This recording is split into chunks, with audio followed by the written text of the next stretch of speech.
G'day again everyone. Do you have the same problem as me that you don't have any shelving underneath your kitchen sink? We used to have shelving underneath our kitchen sink, but I had my kitchen redone back in 2013 and the plumber decided he was going to pull the shelf out because it was just much easier for him to work in and around underneath that space, and for any other time a plumber might want to come and do some work. I've never had a plumber back since, and ever since then it's just been the norm, just not really having any shelving there. So this weekend we decided we were going to do something about that. So I've asked my son if he could help, and yes, he agreed. So what we're doing here is just measuring up exact measurements, because we want to have a really good fit in there so it fits back in there snugly where it used to sit before.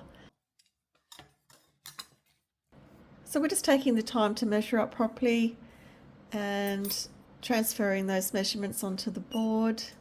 While he's doing that, I'll just start unloading the cupboard, and it's amazing how much you do accumulate. I ended up with like 2 basket loads of stuff under the sink here. It would be good to have a bit more organisation again once we put the shelving in. I'll give it a little bit of a clean out, and it's not too bad under there. So here you can see where the existing shelving used to be nailed in when it was made. So it's not a cupboard that everybody can sort of see, but it'll be looking a lot neater once we put that shelf back in. We're just doing a bit of a test run here with the new jigsaw. We bought a new blade for it, and it's just to try a few different settings on it. So we like that top setting on that one. So we're able to use it, and we've just cut out a couple of grooves. One for a little hose at the back of the cupboard, and this one is going to be for the pipe. Since it's all sealed together, we thought we'll just buy a hole saw and we'll just make a hole in it and a channel, and that should slide in nicely. We'll just do a little bit of a test run on this old piece of melamine we've got.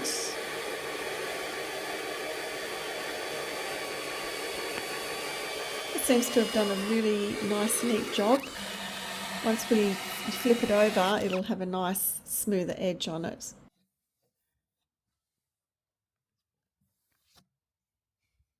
And we'll just channel this part out here we're using the circular saw in this one.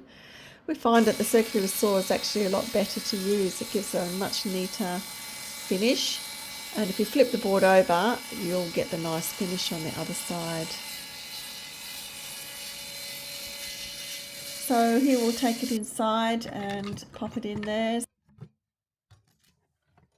See how well it fits, and it just fits absolutely perfectly. Yes, my son has done an excellent job there. I'm very happy with that.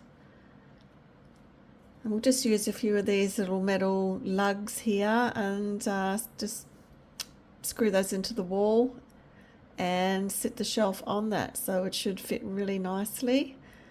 And we've even made sure it's super level, so all the measurements, doing it properly, and it's all worked out the first time.